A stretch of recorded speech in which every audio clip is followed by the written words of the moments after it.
Silahkan duduk Bapak Ibu Saudara. Senang sekali bisa jumpa dengan Anda semua di tempat ini. Dan saya percaya ini menjadi tempat di mana Tuhan menumbuhkan terus kehidupan kita bersama-sama. Nah, hari ini Bapak Ibu Saudara, saya akan khotbahkan sesuatu yang saya sambung dari apa yang saya siarkan beberapa waktu yang lalu. Gitu ya. Kalau Saudara masih ingat beberapa waktu yang lalu saya berbicara tentang bagaimana kita kelola yang 90%. Gitu ya. 100% dari apa yang Tuhan percayakan itu adalah juga milik Tuhan. Tuhan memanggil kita tidak pernah menjadi pemilik, tetapi Tuhan memanggil kita untuk jadi pengelola atas semua yang Tuhan percayakan. Gitu ya. Waktu itu kita berbicara, kita lebih banyak membahas tentang 90% yang Tuhan percayakan. Gitu ya. Tapi hari ini saya akan tambahkan beberapa nilai khususnya yang berkaitan dengan hutang piutang. Karena ini adalah area yang seringkali menjadi sesuatu yang berbahaya ketika kita tidak bisa punya nilai dan punya konsep yang benar tentang uang khususnya di dalam area ini, Bapak Ibu Saudara. Nah, saya mau ajak Anda untuk membuka salah satu bagian dari firman Tuhan lebih dahulu di dalam 3 Yohanes 1 ayat 2 sampai yang keempat. 3 Yohanes 1 ayat 2 sampai yang keempat. Saudaraku yang kekasih, aku berdoa, semoga engkau baik-baik saja dan sehat-sehat saja dalam segala sesuatu. Sama seperti jiwamu baik-baik saja. Gitu ya. Ayat 3, sebab aku sangat bersuka cita ketika beberapa saudara datang dan memberi kesaksian tentang hidupmu dalam kebenaran. Sebab memang engkau hidup dalam kebenaran. Bagiku tidak ada sukacita yang lebih besar daripada mendengar bahwa anak-anakku hidup dalam kebenaran. Nah, saudara, ini adalah story tentang Yohanes di hari tuanya. Ketika Yohanes di hari tuanya, Yohanes itu punya kesaksian tentang apa yang Tuhan bangun di dalam kehidupan orang-orang yang dia didik. Gitu ya. Jadi ada seseorang datang di ayat yang ketiga, sebab aku bersuka cita. Kenapa kok Yohanes bersuka cita? Yaitu ketika beberapa saudara datang, jadi ada orang datang ke dia, ternyata orang itu memberi kesaksian tentang hidupmu. Ya, jadi ada orang lain datang kepada Yohanes dan orang itu cerita tentang hidup seseorang. Ya, jadi ini ceritanya ngerasani Bapak Ibu Saudara kalau bahasa Jawa gitu ya. Tentang hidup seseorang gitu ya. Tentang hidupmu dalam kebenaran. Tapi ternyata yang dibicarakan bukan sesuatu yang buruk. Yang dibicarakan adalah sesuatu yang baik. Sesuatu yang memberkati, reputasi yang teruji. Ya, sesuatu yang bukan hanya klaim pribadi, tetapi sampai orang lain itu ikut berkomentar. Ini loh, orang ini bijaksana, orang ini bertumbuh, dia bertumbuh dalam kebenaran. Dan semua story itu sampai ke telinganya Yohanes, Bapak Ibu Saudara. Sebab memang engkau hidup dalam kebenaran. Kenapa? Karena itu buah dari orang-orang yang memutuskan untuk hidup di dalam kebenaran. Gitu ya. Ayat yang keempat, bagiku tidak ada sukacita yang lebih besar daripada mendengar bahwa anak-anakku hidup dalam kebenaran. Jadi Yohanes kasih tahu bagi Yohanes, ya, bagi gereja, bagi apa yang dia didik hari itu adalah sukacita yang luar biasa ketika mendengar bahwa anak-anak atau anak-anak didiknya Yohanes itu hidupnya memilih tinggal di dalam kebenaran. Dan ternyata itu menjadi tujuan dari gereja, tujuan dari para bapak-bapak gereja, tujuan gereja mengajar dan melakukan segala sesuatu untuk mendidik jemaatnya. Supaya kita ini mengalami pertumbuhan dengan Tuhan, Bapak Ibu Saudara. Jadi kehidupan kita dengan Tuhan itu bukan berhenti waktu kita menyembah Tuhan di dalam gereja. Bukan berhenti juga waktu kita worship net beberapa hari yang lalu. Berapa banyak yang ikut worship net beberapa hari yang lalu? Coba lambaikan tangannya sebentar, Bapak Ibu Saudara. Wow, luar biasa ya. Ya, jadi bukan hanya berhenti sampai di worship net saja. Ya, bukan hanya kita antusias ketika kita mendengar firman Tuhan dan itu menyala-nyala di hidup kita. Tapi problemnya, tantangan terbesarnya bukan waktu kita mendengar.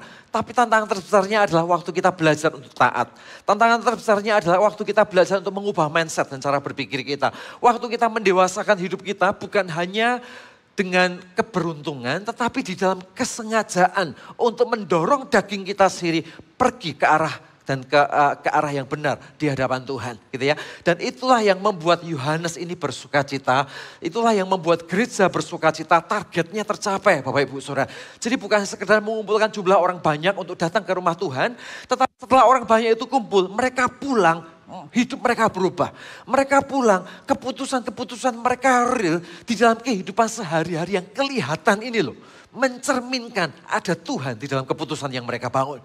Saudara, itulah tujuan, itulah kita bergereja, kita bertumbuh bersama dengan Tuhan. Tuhan dimuliakan dan hidup kita juga mengalami perubahan bersama dengan Dia. Karena itu muncul di ayat yang kedua di atasnya. Bapak Ibu Saudara, kalimatnya menarik. Saudara-saudaraku yang kekasih, aku berdoa semoga engkau baik-baik dan sehat-sehat di dalam segala sesuatu. Jadi Yohanes itu punya ekspektasi dengan jemaatnya. Dia ngomong gini, semoga kamu baik-baik dan sehat-sehat. Di mana? Di dalam segala sesuatu. Jadi artinya di dalam apapun yang Tuhan percayakan di dalam hidup kita. Di tengah-tengah keluarga kita, di tengah-tengah kehidupan pribadi kita, di tengah-tengah pekerjaan kita, di tengah-tengah keuangan kita. Yohanes ingin supaya semua jemaatnya itu baik-baik dan sehat-sehat di dalam semua hal itu. Bapak Ibu Saudara. Nah kuncinya di mana? Ini kalimat berikutnya, sama seperti jiwamu baik-baik saja. Jadi Yohanes ngajarin kita kalau kamu mau sehat-sehat dan baik-baik di dalam segala sesuatu, maka ada satu parameter yaitu jiwamu itu juga baik-baik dan sehat-sehat saja. Jiwa itu berbicara tentang perasaan, kehendak, pikiran kita, Bapak Ibu Saudara. Jadi Anda bisa membayangkan ketika perasaan kita, kehendak kita, pikiran kita tertuju pada kehendak Tuhan. Tertuju pada apa yang Tuhan inginkan. Punya pilihan-pilihan yang benar tentang nilai yang kita bangun dalam kehidupan kita. Maka apapun yang Tuhan percayakan di atasnya akan baik-baik saja. Dan terus akan mengalami pertumbuhan bersama dengan Tuhan. Jadi tahukah pertumbuhan pribadi kita berkorelasi dengan pertumbuhan keluarga kita. Pertumbuhan pribadi kita berkorelasi dengan relationship kita, dengan orang-orang yang kita cintai.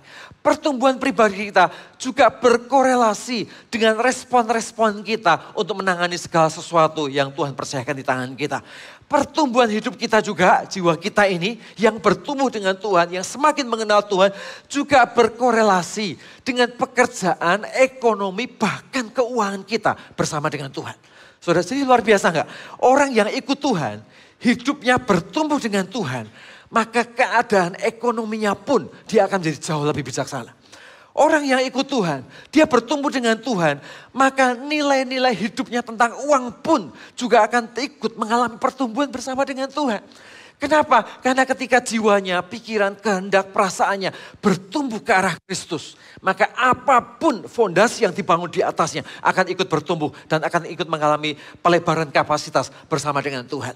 Karena itu penting buat kita. Kitanya itu harus bertumbuh Bapak Ibu Saudara. Kitanya dulu bertumbuh, maka Anda akan melihat pekerjaan Anda akan mengalami pertumbuhan. Andanya bertumbuh, maka Anda akan melihat kehidupan Anda dengan pasangan juga akan mengalami perubahan.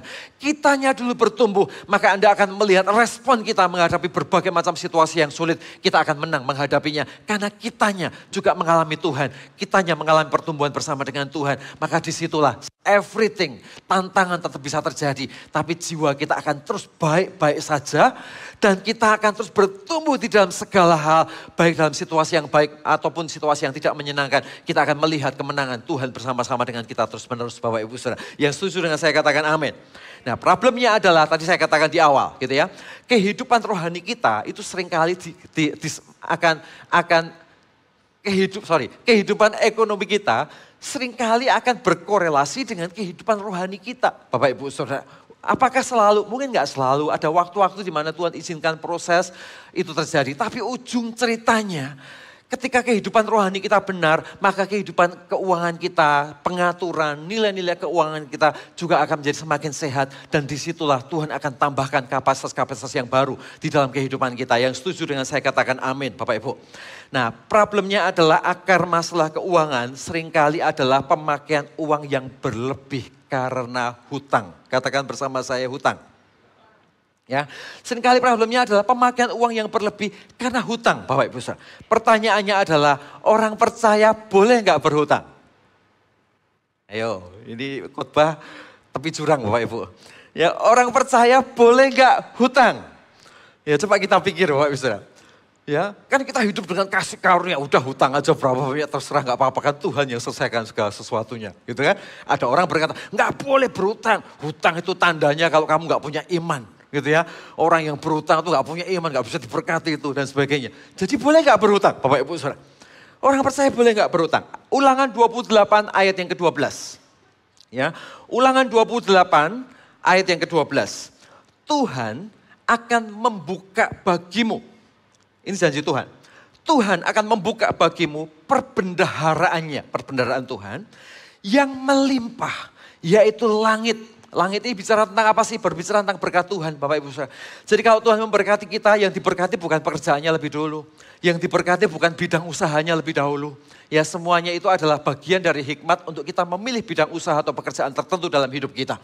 Tapi yang diberkati pertama bukan itu. Yang diberkati pertama adalah hatinya dulu. Ya, hatinya dulu yang Tuhan siapkan untuk menerima setiap berkat Tuhan. Hatinya yang Tuhan benerin, nilainya yang Tuhan bangun. Maka ketika itu semua diberkati, itu semua siap, maka Tuhan akan membuka bagimu perbendaharaannya yang melimpah, yakni langit, untuk memberi hujan bagi tanahmu. Jadi ketika tanah hati kita ini benar dan siap diberi hujan, maka kita akan melihat berkat Tuhan datang dalam hidup kita pada masanya. Dan memberkati segala pekerjaanmu. Jadi dia nggak milih pekerjaan tertentu yang diberkati, pekerjaan itu yang nggak diberkati. Sejauh itu pekerjaan yang sesuai dengan kehendak Tuhan, maka pekerjaan itu siap diberkati oleh Tuhan. Katakan amin. Ya, sehingga engkau memberi pinjaman kepada banyak bangsa. Tetapi engkau sendiri tidak meminta pinjaman. Oke, ini kalimatnya. Ya, sehingga engkau memberi pinjaman kepada banyak bangsa. Tetapi engkau sendiri tidak memberi pinjaman. Jadi pertanyaannya, boleh nggak orang Kristen berhutang? Ya, kalau Anda berkata, nggak boleh orang Kristen itu nggak boleh berhutang. Tapi Alkitab ngajarin, engkau memberi pinjaman. Kalau orang Kristen nggak boleh berhutang, berarti yang memberi pinjaman juga nggak boleh Bapak Ibu Saudara. Karena artinya kita membuka pintu agar orang lain berbuat dosa. Betul? Ya, jadi ceritanya bukan tentang boleh nggak boleh Bapak Ibu Saudara. Ya jadi meminjam itu nggak salah. Ya meminjam itu nggak salah. Ya kenapa? Karena kalau meminjam salah berarti yang memberi pinjaman juga salah. Oke, tapi ada konteksnya. Ini yang harus diperhatikan. Kalau kalimat saya tadi dipotong, viral Bapak Ibu Saudara pasti gitu ya. Tapi kita harus paham dulu konteksnya. Meminjam itu nggak salah, tapi ada konteksnya gitu ya. Di balik tentang pinjam meminjam, ada sesuatu yang lebih dasar yang Tuhan ingin, yang ada yang menjadi mimpi Tuhan di hati umatnya. Yaitu apa? Yaitu sehingga engkau memberi pinjaman kepada banyak bangsa, tetapi engkau sendiri tidak meminta pinjaman.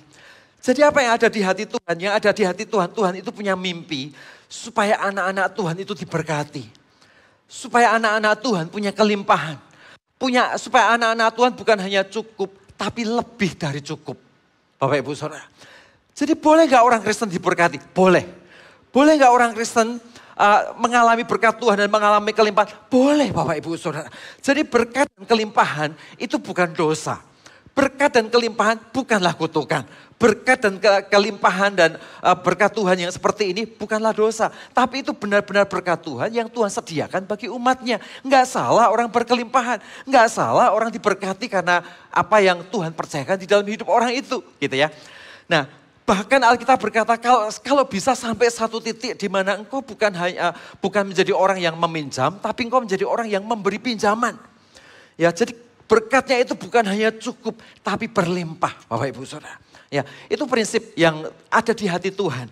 Ya, ekstrem kiri berkata, oh makin aku ini hidupku sulit, yang penting kudus luar biasa, maka aku semakin suci di hadapan Tuhan. Itu ekstrem kiri. Ekstrem kanan itu berkata, aku ini harus kaya raya, diberkati luar biasa. Kalau enggak diberkati luar biasa, pasti ada dosa tuh. Tuh pasti ada dosa. Ada dosa yang bersembunyi di bawah selimut gitu Bapak Ibu Saudara. Ya, sehingga ekstrimnya kanan dan kiri gitu ya. Padahal kebenarannya bukan di situ. Kebenarannya adalah setiap umat Tuhan punya hak untuk mengalami berkat Tuhan. Karena hati Tuhan sendiri adalah Tuhan ingin umatnya itu mengalami kelimpahan. Tapi yang Tuhan pentingkan lebih daripada sekedar berkat itu sendiri adalah bagaimana kita menyiapkan kapasitas hidup kita untuk menjadi orang-orang yang siap diberkati. Karena titik inilah yang membuat berkat Tuhan itu jatuh di tanah hati yang benar. Dan dikelola dengan kacamata yang benar. Jadi kalau ngomong tentang pinjaman itu kan ada dua macam Bapak Ibu Saudara. Ada pinjaman yang menguntungkan, ada pinjaman yang tidak menguntungkan.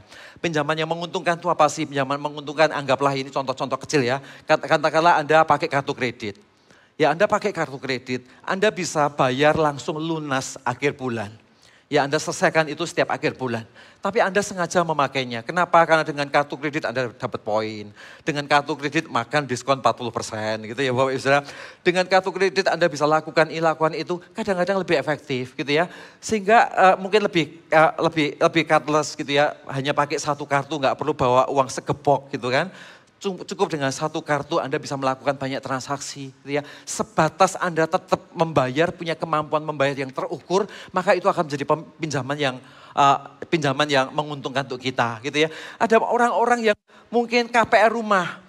Ya kenapa kok dia KPR? Karena kalau dia kumpulin sampai semuanya uang ada, Anda mau beli rumah, uang yang Anda kumpulkan mungkin sudah nggak bisa beli rumah yang sama itu lagi. Betul ya? Maka karena itu seseorang KPR. Waktu KPR dia juga tahu bahwa nilai rumah itu ending value-nya akan naik, bukan turun. Sehingga ketika selesai pinjaman minimal nilai rumahnya juga akan naik. Itu adalah pinjaman-pinjaman yang menguntungkan dan jika memang itu dibutuhkan. Jadi memang ada pinjaman-pinjaman yang menguntungkan.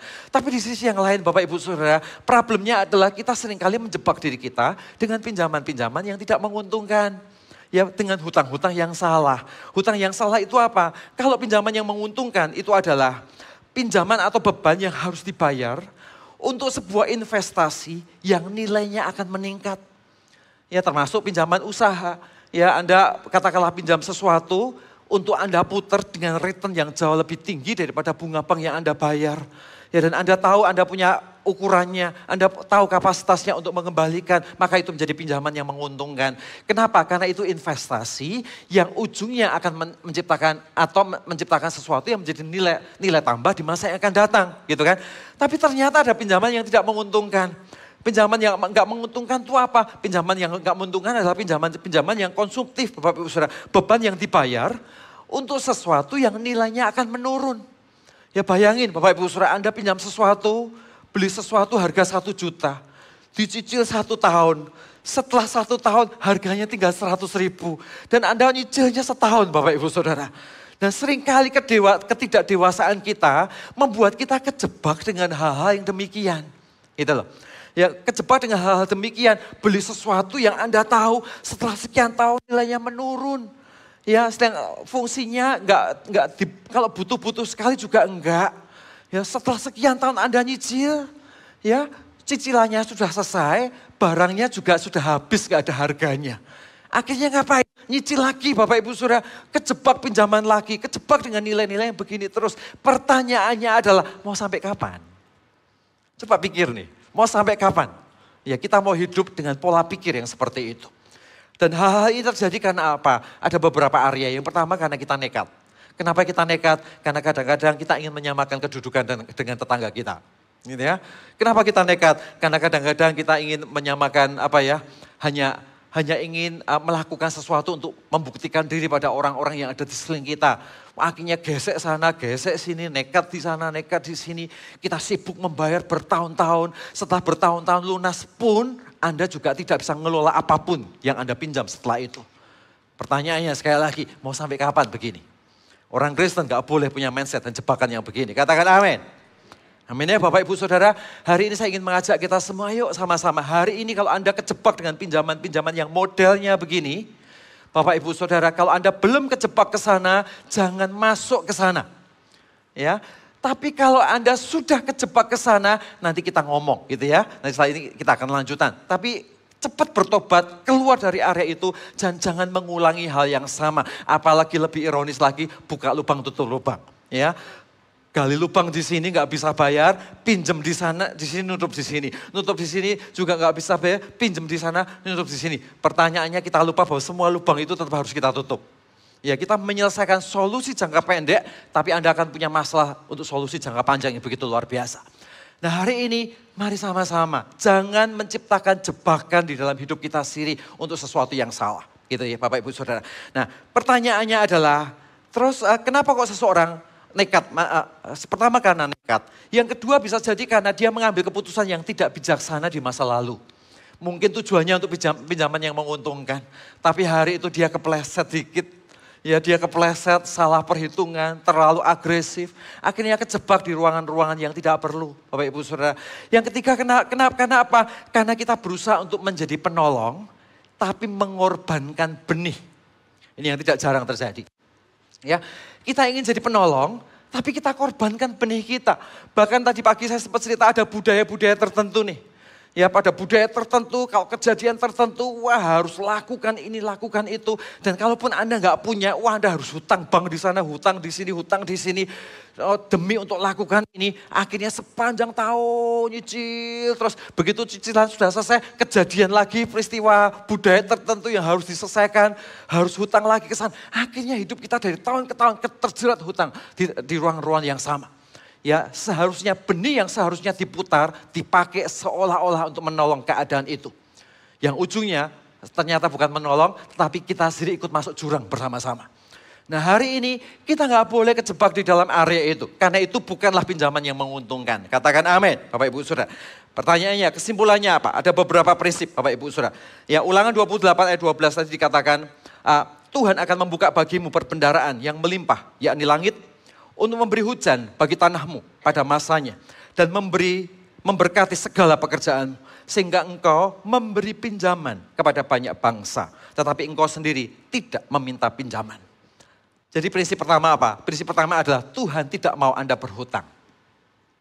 Oke? Tuhan tidak mau Anda berhutang. Tetapi jika harus berhutang, ya harus meminjam, maka pinjamlah untuk investasi yang memiliki nilai tambah di kemudian hari. Saudara catat prinsip ini sederhana. Tuhan tidak ingin Anda berhutang. Ya, kalau nggak kepepet jangan hutang. Tapi kalau harus hutang, maka prioritas pertama adalah hutanglah untuk sesuatu yang punya nilai tambah di kemudian hari. Dan nilainya itu terukur untuk kita bisa membayarnya dengan perhitungan yang matang. Sehingga kita nggak menjebak diri kita dengan hutang yang tidak menguntungkan. Yang setuju dengan saya katakan amin. Ya, kenapa? Karena area ini adalah area yang harus dengan sengaja dibangun, Bapak Ibu Saudara. Ini posisi gereja, nilai kita tentang uang, gitu ya. Dan tapi kalau Anda mau ideal, yang jauh lebih ideal, Alkitab ngajarin kita. Yang terbaik apa? Yang terbaik adalah kelolalah keuangan Anda dengan sabar sampai suatu hari Anda bukan orang yang meminjam. Tapi Anda adalah orang yang memberi pinjaman. Ya, yang setuju dengan ini katakan yes. Ya, sehingga Anda bukan hanya sekedar orang yang meminjam, tapi Anda bertumbuh akhirnya menjadi orang yang meminjamkan, Bapak Ibu Saudara. Dan itu perlu dikelola, perlu dibangun imannya, perlu jalan di dalam kesetiaan, perlu jalani dari satu step milestone ke milestone berikutnya. Nggak perlu bandingkan diri kita dengan orang lain. Ya, nggak perlu ukur tongkat yang kau punya dengan tongkat yang dimiliki orang lain. Mungkin ukurannya beda, mungkin isi tongkatnya berbeda. Biarin tongkatnya masing-masing, kepercayaan Tuhan masing-masing. Mulailah dengan setia, dengan apa yang ada di tongkatmu hari itu. Kelolalah dengan bijaksana. Maka suatu hari Anda bukan hanya meminjam, tapi Anda akan menjadi orang yang memberi pinjaman. Katakan amin. Ya, prinsip yang kedua, Bapak Ibu Saudara, respon tentang pinjaman. Ya, kemudian Amsal 22 ayat yang ke-7. Orang kaya menguasai orang miskin. Yang berhutang menjadi budak yang menghutangi. Ya, jadi sederhana. Kenapa kok Tuhan tidak ingin Anda berhutang? Alkitab dengan clear menjelaskan. Orang kaya menguasai orang miskin. Yang berhutang selalu akan menjadi budak dari yang menghutangi. Dan itu sudah jadi value Bapak Ibu Saudara. Begitu kita berhutang, kita kejebak dengan hutang yang tidak menguntungkan. Maka sejak hari itu kita akan jadi budak dari yang menghutangi. Ya, ini bukan sekedar, Anda tahu ya budak itu begini loh. Budak itu adalah sesuatu yang nilainya sudah zero. Jadi di zaman itu yang namanya budak, ya manusia kalau sudah disebut sebagai tawanan perang atau budak, maka manusia itu nilainya jadi 0. Ya, jadi dia tuh sudah tidak dianggap sebagai manusia. Ya, dia sama seperti yang lain, hewan yang lain, dan dia bisa diperjualbelikan. Ya, dibawa ke pasar, si budaknya dirantai di tangannya, sama di lehernya, sama kakinya, sambil jalan dibawa ke pasar, dijual. Bapak Ibu Saudara, dijual. Ini mau berapa ini dijual? Yang lebih muda, lebih mahal. Ya, yang lebih punya keterampilan, lebih mahal lagi. Nanti kalau sudah nggak suka, dijual lagi ke tetangga yang lain. Itu budak Bapak Ibu Saudara. Jadi begitu kita berhutang, kita ini jadi budak begini. Sadar nggak Bapak Ibu Saudara? Begitu Anda kejebak dengan pinjaman-pinjaman yang tidak menguntungkan.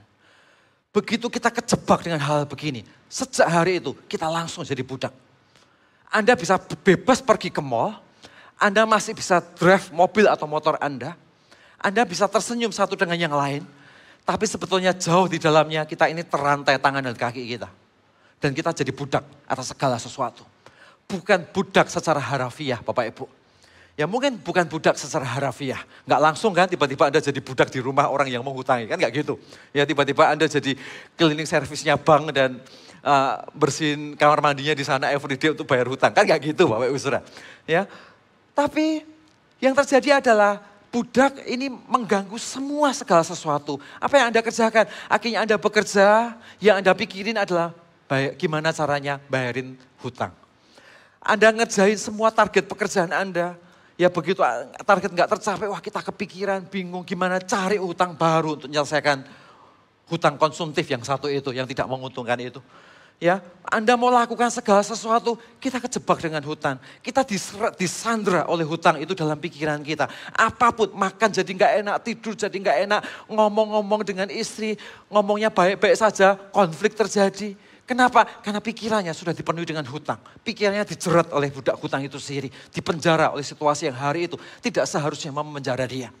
Dan hal ini terjadi karena apa? Karena kita punya nilai yang salah tentang uang. Kita meminjam dengan sembarangan. Meminjam dengan nekat, meminjam dengan mengorbankan benih, meminjam dengan tidak bijaksana, meminjam dengan untuk hal-hal yang tidak menguntungkan, hanya sekedar pengakuan atau kebutuhan tertentu yang seharusnya itu bisa disingkirkan dulu untuk sesaat demi kita mencapai step berikutnya dari sisi keuangan kita dan mengelola apa yang Tuhan percayakan.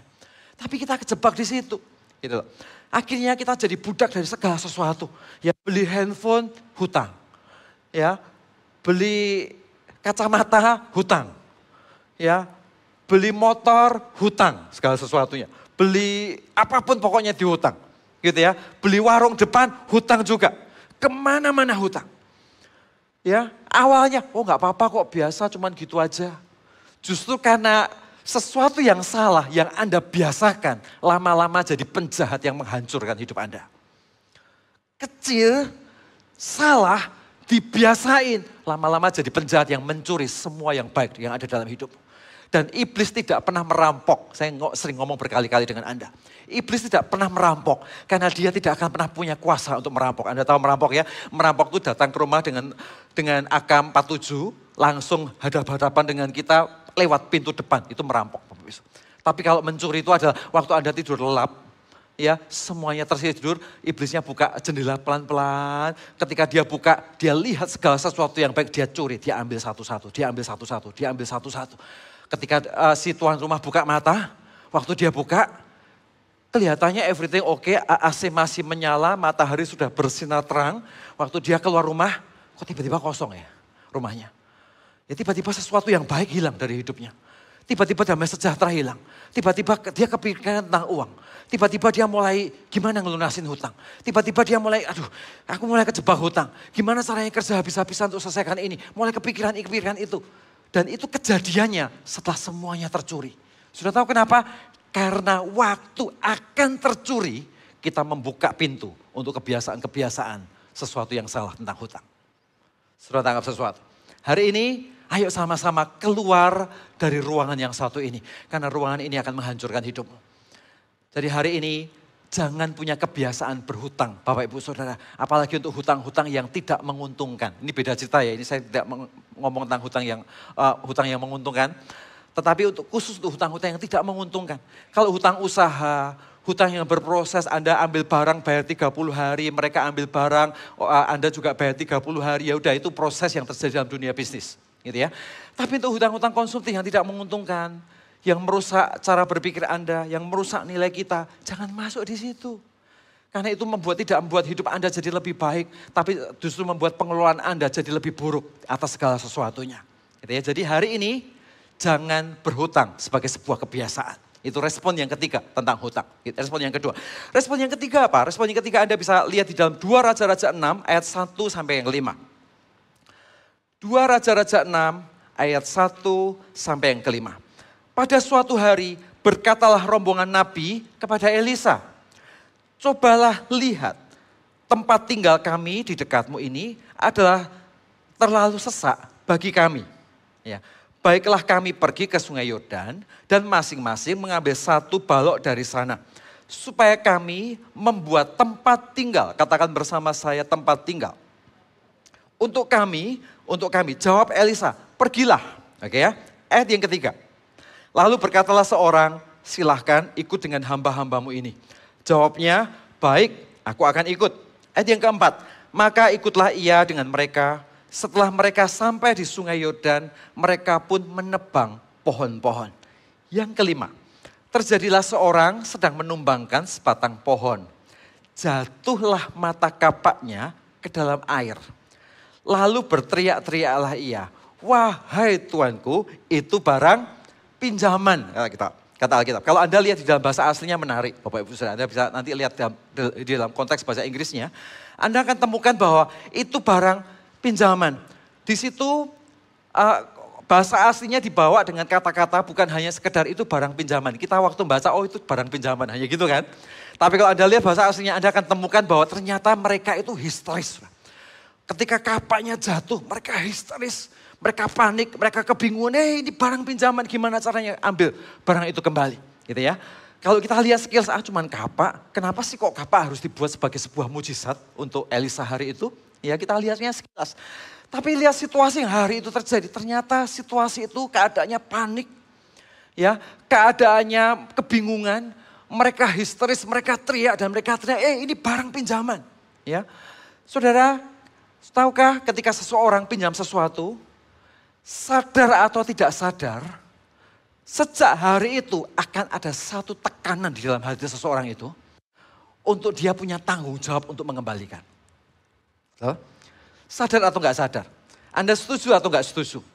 Ya Anda mau enggak, aku santai aja punya hutang gitu kan. Tapi tetap mau gimana, hutang dengan Anda berkata santai aja punya hutang bukan berarti hutangnya selesai, bukan? Ya, kita akan punya tekanan untuk mengembalikan seperti semula apa yang kita mulai dari semuanya itu. Akibatnya sekali lagi kita ditekan di area itu terus menerus. Dicecar dengan situasi yang tidak menguntungkan buat kita.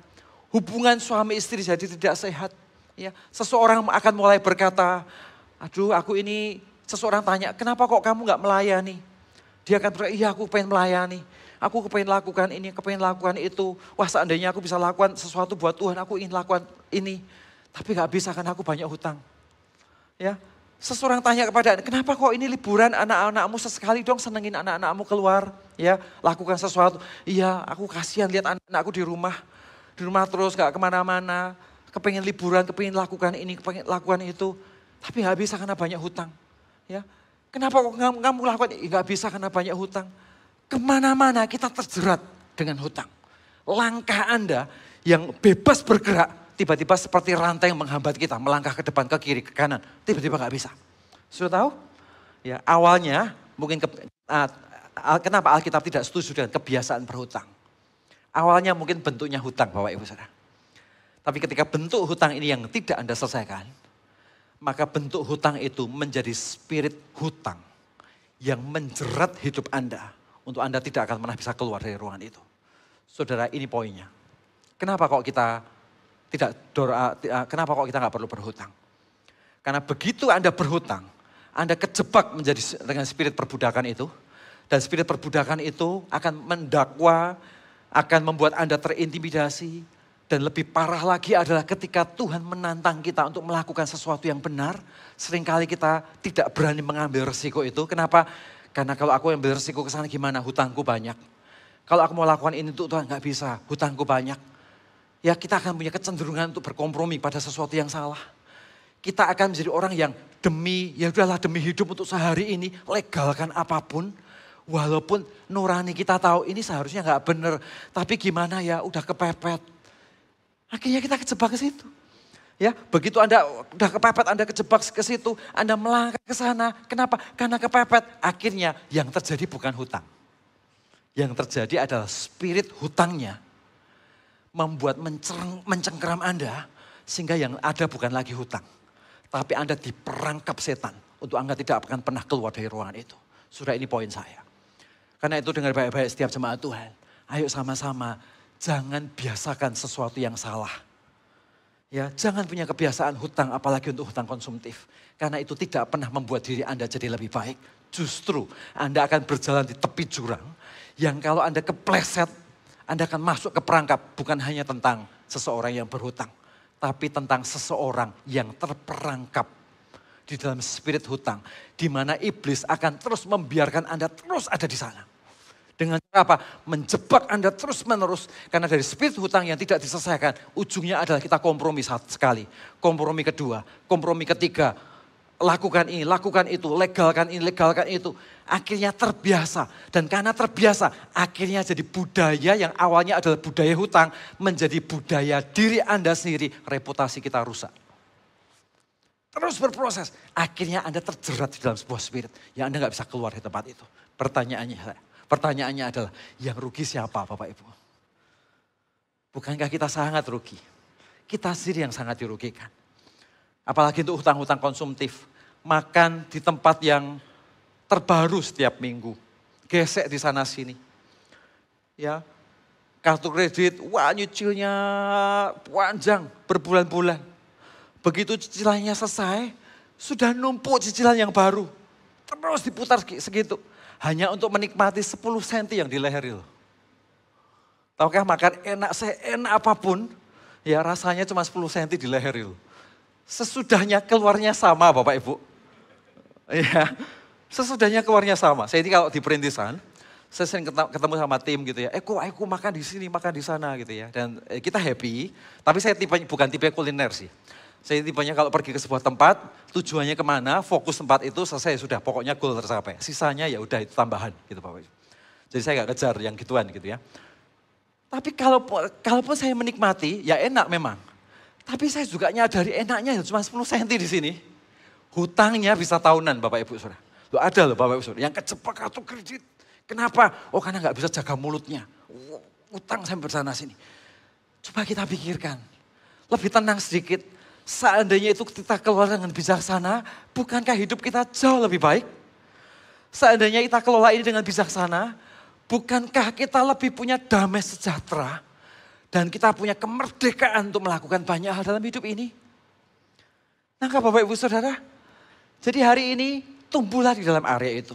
Karena area ini bukan hanya tentang hutang yang Anda bayar atau tidak Anda bayar.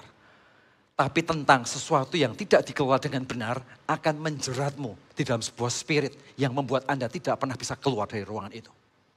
Nah hari ini mari sama-sama tumbuh dengan sengaja di dalam area itu. Begitu kita kejebak dengan spirit yang satu ini, ya, maka iblis akan mencoba Anda ingin membangun segala sesuatu yang baik dalam hidup Anda. Kita akan mentok Bapak Ibu. Aku pengen begini, gak bisa. Sudah kejerat dengan spirit ini, mentok dengan ini. Lakukan ini mentok dengan itu. Lakukan ini mentok dengan ini dan sebagainya. Akhirnya iblis hancurkan kita supaya kita terus ada dalam ruangan itu dan tidak akan pernah pergi kemana-mana. Nah saudara hari ini yuk sama-sama keluarlah di tempat itu. Sekali lagi jemaat Mawar Syaron jangan hobi hutang. Katakan amin. Ya jangan hobi hutang. Ya apalagi hutang konsumtif yang nilainya menurun.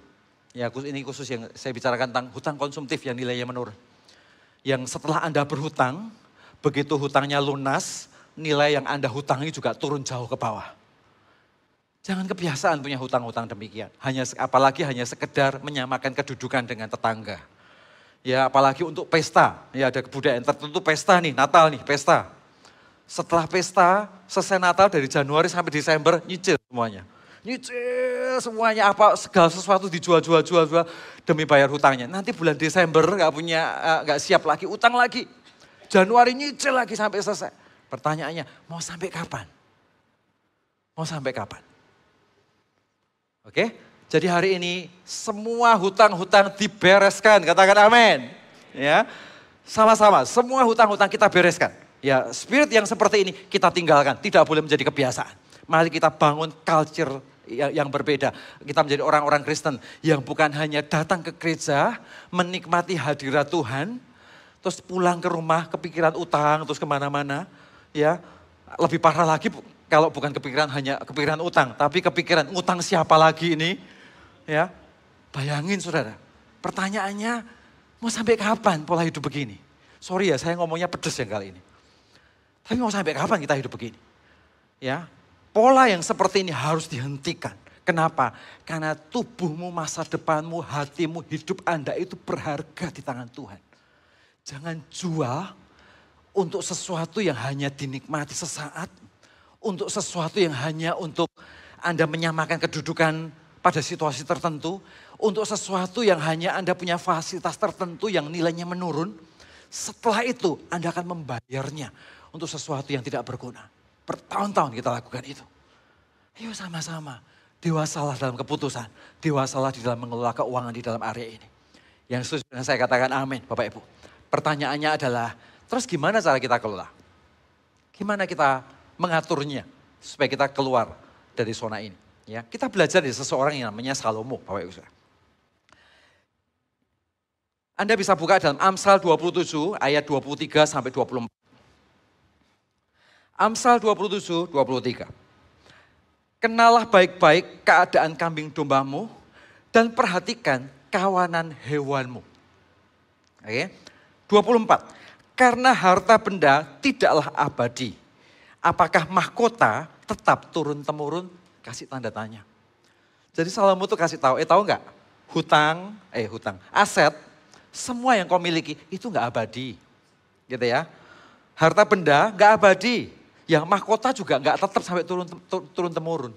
Semua yang di tangan kita itu nggak abadi. Tapi meskipun semua di tangan kita ini nggak abadi, dia ngajarin kita di ayat 23. Kenalah baik-baik keadaan kambing dombamu. Jadi suruh kenalin keadaan kambing domba kita. Sederhana Bapak Ibu Saudara, milikilah catatan tentang uang. Sesimpel itu. Ya, kita harus tahu, kita harus punya catatan tentang keuangan kita. Mungkin tiap orang beda-beda. Ada orang yang mungkin nggak perlu punya catatan keuangan pribadi. Kenapa? Karena dia tanpa mikir catatan keuangan pribadi pun everything okay. Ya, sehingga yang dia pikirkan catatan keuangan perusahaan. Gitu kan? Tapi ada orang-orang yang hari ini harus mikirin catatan keuangan pribadinya demi dia menciptakan nilai tambah di kemudian hari. Ya, di area ini dia harus ngatur punya catatan pribadi. Jadi artinya semua level perlu punya catatan pribadi dari sisi keuangan. Karena itu tanggung jawab kita di hadapan Tuhan. Jadi orang berkata uang itu bisa bicara. Ya kalau ada apa-apa pakai uang aja uang bisa bicara. Salah Bapak Ibu Saudara. Dalam konteks ini bolehkah saya ngomong justru uang itu gak bisa bicara. Saking senyapnya dia bersiap pergi kemana saja tanpa Anda sadari Bapak Ibu Saudara. Kalau kita gak kelola dan kita gak punya catatan yang benar tentang keuangan. Senangkap sesuatu Bapak Ibu. Jadi hari ini sederhana, milikilah catatan pribadi tentang uang. Kita perlu tahu apa yang saya miliki. Kita perlu tahu berapa banyak hutang yang saya punya. Kita perlu tahu pendapatan saya ini berapa sih. Kita perlu tahu pos keuangan kita itu perginya kemana. Simple thing. Tapi banyak orang meremehkannya dan melewatkan begitu saja sampai segala sesuatunya meledak. Dan di situ kita kaget, harusnya yang ini bisa begini ya. Harusnya yang itu bisa begini ya. Ingat Bapak Ibu Saudara, yang kita kelola itu uang yang di tangan kita, bukan uang yang sudah keluar dari tangan kita. Jadi kalau Anda harusnya bisa begini ya, itu angan-angan. Kalau kita mau kelola, kelolalah dari sekarang yang ada di tangan kita. Yang setuju dengan saya katakan amin. Yang kedua, Amsal 21 ayat 5 sampai 20. Rancangan orang rajin semata-mata mendatangkan kelimpahan. Tetapi setiap orang yang tergesa-gesa hanya akan mengalami kekurangan. Jadi Alkitab mengajari rancangan orang yang rajin itu mendatangkan kelimpahan. Tapi kalau tergesa-gesa ujungnya pasti kekurangan. Ya, ayat 20. Harta yang indah dan minyak ada di kediaman orang bijak. Jadi kalau Anda mau harta yang indah, Anda mau lihat minyak yang baik, itu tinggalnya di dalam kediaman di rumahnya orang bijak. Ya. Tetapi orang yang bebal memboroskannya. Ya, tapi orang yang bebal memboroskannya. Ini bicara tentang apa sih? Ini berbicara tentang kasih karunia untuk kita merencanakan keuangan kita. Ya, kalau yang tadi itu catat Bapak Ibu Saudara, Anda harus tahu uangnya kemana. Anda harus tahu ini dipakai untuk apa, asetmu berapa, hutangmu berapa. Yang kedua adalah anggarkan, lakukan persiapan, berikan preparation yang terbaik. Preparation kita adalah tanda bahwa kita ini punya iman. Justru sebaliknya orang berkata begini, oh kita ini kan anak Tuhan, udahlah gak usah terlalu mikir yang begitu, nanti Tuhan cukupkan. Ya, ada statement begitu kan? Justru menurut saya salah. Kalau Anda berkata segala sesuatunya nanti Tuhan cukupkan, itu sebetulnya posisi kita sedang playing victim. Ya, kita menempatkan diri sebagai korban dan mengatasnamakan janji Tuhan. Ya, mengatasnamakan janji Tuhan untuk segala sesuatu yang Tuhan harus penuhi, yang seharusnya adalah tanggung jawab kita untuk mengelola. Sama seperti suatu hari Anda berkata, nanti liburan sekolah kita pergi ke kota A ya. Apa yang Anda lakukan? Yang Anda lakukan adalah Anda siapin vitamin untuk anak-anak. Yang Anda lakukan Anda beli tiket. Yang Anda lakukan Anda mungkin cari kendaraan. Yang Anda lakukan Anda cari hotel. Kenapa? Karena Anda beriman Anda akan pergi ke kota itu. Karena itu Anda preparation, Anda persiapkan. Bayangin kalau kita akan pergi ke kota itu ya, oh ya oke, sudah gak ada yang ngomong, gak ada yang persiapan, gak ada yang ngobrolin dan sebagainya. Waktu berjalan sampai ke tempat itu, ya akhirnya ya sudah perencanaannya semua berantakan, bahkan tidak ada plan sama sekali. Dan akhirnya belum tentu kita pergi ke kota itu, karena kita gak preparation. Jadi preparation itu justru menunjukkan seseorang punya iman. Bahkan seringkali seseorang tanya, kok ini anak-anak Pro M ya, kok aku ini enaknya beli mobil dulu atau beli rumah dulu ya? Ya, menikah dulu atau beli mobil dulu ya? Jawaban saya sederhana. Ya kadang-kadang tuntunan ilahi bukan tentang beli mobil dulu atau beli rumah dulu. Tuntunan ilahinya sederhana. Lah selama ini lu kerja, jumlah rekeningmu berapa? Jumlah rekeningmu bisa nggak cukup nggak untuk beli mobil untuk segala sesuatunya? Itu adalah tuntunan ilahi. Disitulah preparationnya. Gitu. Jadi jangan katakan, oh nggak apa-apa, nggak ada persiapannya. Nanti Tuhan cukupkan segala sesuatunya. Itu playing victim Bapak Ibu. Jadi kita perlu menganggarkan, menyiapkan keuangan kita dengan sehat. Karena Tuhan kita mencintai Anda dan mengasihi Anda. Kita harus mencintai Tuhan dengan menunjukkan tanggung jawab kita untuk mengelola apa yang Tuhan percayakan di tangan kita. Katakan amin. Sampai suatu hari nanti kejadian seperti di Yohanes. Ada seseorang datang kepada Yohanes. Si Bapak A itu luar biasa loh. Reputasinya luar biasa, bisnisnya luar biasa. Keluarganya dipulihkan oleh Tuhan. Ya hidupnya ngalami Tuhan dengan begitu luar biasa. Yang ngomong bukan Anda. Tapi yang ngomong adalah orang lain yang bercerita tentang pertumbuhan Anda. Oke? Itu yang Tuhan inginkan. Ya, dan kalau kita mau sampai ke titik itu, kita harus kelola apa yang Tuhan percayakan. Yang setuju dengan saya katakan amin. Karena itu penting untuk Anda mengelola waspada dengan belanja-belanja spontan kita, Bapak Ibu Saudara. Yang masuk ke mall nih, big sale, merah. Ya, apa yang ada di pikiran kita? Wah, big sale merah. Kalau gua nggak beli sekarang, pasti harganya akan melambung 10 kali lipat 10 tahun dari sekarang. Gitu Bapak Ibu Saudara. Pikirannya sudah dikuasai dengan area itu. Ya, jadi kita kejebak dengan hal-hal begini. Ya, area-area yang nggak perlu. Kejebak dengan iklan-iklan yang kurang tepat yang membombardir pola pikir kita. Akhirnya kita mengambil keputusan-keputusan yang spontan tanpa perencanaan. Gitu ya. Kita kejebak dengan melakukan segala sesuatu untuk membeli kebutuhan sekunder dengan hutang, bahkan dengan hutang yang tidak menguntungkan, yang kalau Anda nggak beli pun, ya sebetulnya everything okay. Tapi kita kejebak dengan ruangan itu. Nah, yuk sama-sama kita kelola. Saya ngomong begini bukan berarti, oh susah sekali ya di GMS, nggak boleh menikmati, nggak boleh beli handphone baru, nggak boleh. Bukan Bapak Ibu Saudara, boleh. Anda mau beli handphone baru, mau beli ini yang baru, nggak apa-apa, nggak masalah. Gitu. Tapi Anda tahu bahwa kita lakukan itu di dalam sebuah perencanaan. Kita lakukan itu Anda tahu kapasitasmu. Ya kita lakukan itu bukan sekedar pengen punya handphone baru. Setelah itu nyicil 2 tahun. Setelah 2 tahun handphonenya harganya tinggal 10%. Ya, Anda cari handphone baru lagi. Nyicil lagi 2 tahun. Dan kita jadi budak dari hutang. Yang terus kita lakukan dari bulan ke bulan. Pertanyaannya, akankah hidup kita begitu? Sekali lagi. Tidak bukan? Oke ya. Jadi perlu untuk kita sengaja menganggarkan keuangan kita dengan sehat. Yang keempat, Bapak Ibu Saudara. Yang ketiga, Amsal 21 ayat 17. Orang yang suka bersenang-senang akan berkekurangan. Orang yang gemar kepada minyak dan anggur tidak akan menjadi kaya. Jadi caranya gimana? Sederhana. Belajar menikmati apa yang Anda miliki. Hiduplah dengan rasa cukup. Karena ini modal. Ya, hidup dengan rasa cukup itu bukan tentang berapa banyak uang di rekening Anda. Ya, orang bisa punya rekening segunung, sebanyak-banyaknya, tapi kemana-mana tetap gak punya rasa cukup. Selalu merasa kurang. Pergi kemanapun terus merasa kurang, padahal dia punya semuanya.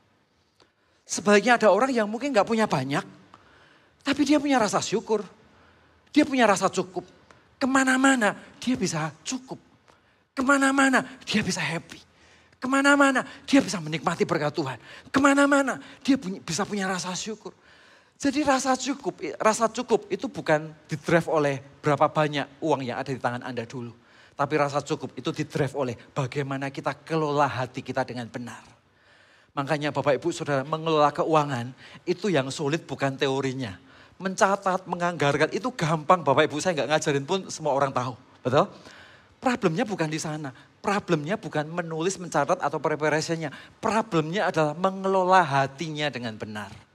Kalau hatinya dikelola dengan rasa cukup, maka Anda bisa menganggarkan dengan rasa cukup.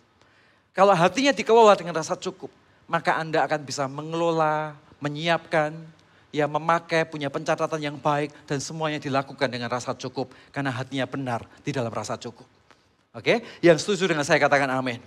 Keempat Bapak Ibu, Amsal 22 ayat yang ke-7. Ya, orang kaya menguasai orang miskin. Yang berhutang menjadi budak yang menghutangi. Ya kembali ke ayat yang tadi. Poin saya yang keempat apa? Kurangi hutang konsumtif Anda dengan cepat. Ya, hari ini saya harap ini jadi sebuah tindakan ya. Kurangi hutang konsumtif Anda dengan cepat. Hari ini kalau Anda punya hutang konsumtif, hutang-hutang yang tadi saya ceritakan, yang tidak menguntungkan, Anda bisa membayarnya, Anda bisa menyelesaikannya, uangnya juga ada, nggak usah ditahan. Beresin semuanya, selesaikan semua hutang konsumtif, dan sejak hari itu jangan kebiasaan punya hutang yang konsumtif. Kalau harus berhutang, milikilah hutang untuk sesuatu yang nilainya bertambah atau investasi untuk masa depan. Dibiasakan Bapak Ibu Saudara. Kalau sudah kejebak di area itu gimana? Kita akan punya pembicaraan topik yang berbeda untuk area itu. Ya. Tetapi prinsipnya adalah, ya hari ini yang kita ajarkan adalah mengajarkanmu supaya Anda tidak dalam kondisi kepepet terus. Mengajarkan Anda kita ngelola dengan benar sehingga kita nggak perlu menjebak diri kita di dalam ruangan yang salah. Oke, yang kelima. Amsal 10 ayat yang keempat. Tangan yang lamban membuat miskin, tetapi tangan orang rajin menjadikan kaya. Ya. Yang kelima apa? Sederhana Bapak Ibu, bekerjalah dengan rajin atas pekerjaan yang Tuhan percayakan. Ya, enggak semua kita langsung skillful, enggak semua kita tahu semua hal, tapi untuk menjadi rajin, saya pikir semua orang bisa melakukannya. Betul ya? Semua orang bisa melakukannya. Jadi kalau hari ini Anda kejebak dengan ruangan yang salah, Anda mau mengelola dari titik yang Anda tahu hari itu. Ya, nggak usah menetapkan banyak ekspektasi. Apa yang hari ini ada di depan Anda yang Tuhan percayakan, jalani dulu step by step. Nanti step berikutnya Tuhan akan bawa ke milestone berikutnya. Ada banyak orang berkata begini, oh aku kepingin bekerja dengan sungguh-sungguh, tapi aku nggak suka pekerjaan ini. Dia sekian waktu jalan lagi, aku kepingin juga jalan sungguh-sungguh, tapi yang ini aku juga gak suka. Gitu ya. Dia pergi lagi kemana, aku kepingin selesaikan hutang yang ini, yang itu aku juga gak suka. Akhirnya setahun, 2 tahun berjalan, ya kita gak suka. Kita milih Bapak Ibu Saudara. Jadi kita menjadi orang-orang yang berkata, Tuhan aku kepingin freedom, Tuhan aku mau menang, Tuhan aku mau keluar dari situasi ini. Tapi kita menetapkan syarat. Kita menetapkan, tapi harus begini ya Tuhan, harus yang model begini ya, harus yang model begini ya. Kita nggak mau jalannya tangga 1, 2, 3, mau langsung tangga yang kelima. Ya selama nggak ada yang tangga kelima, berarti itu bukan dari Tuhan. Ya udah, pokoknya gue cari tangga kelima. Akhirnya kita nggak kemana-mana Bapak Ibu. Ya kita akhirnya yang terjadi kita menjadi lamban. Kita tidak bertindak untuk sesuatu yang benar. Nggak salah orang bekerja sesuai dengan bidangnya itu nggak salah. Nggak salah orang bekerja sesuai dengan passionnya nggak salah. Tapi kadang-kadang waktu kita memulai segala sesuatu bukan tentang suka atau tidak suka. Tapi tentang apa yang Tuhan buka hari itu. Untuk Anda masuk dulu, memulai dulu. Dan jangan-jangan dari tempat itu Anda akan temukan milestone berikutnya. Dibawa Tuhan ke tempat yang seharusnya Anda ada di sana. Amin Bapak Ibu Saudara. Jadi hari ini yuk sama-sama. Ya skill tiap orang beda. Tenaga tiap orang beda. Ya, cara berpikir tiap orang berbeda. Tapi untuk rajin, setiap orang berapapun usianya, kita bisa melakukannya bersama-sama. Katakan amin. Saya undang semuanya untuk bangkit berdiri yuk sama-sama.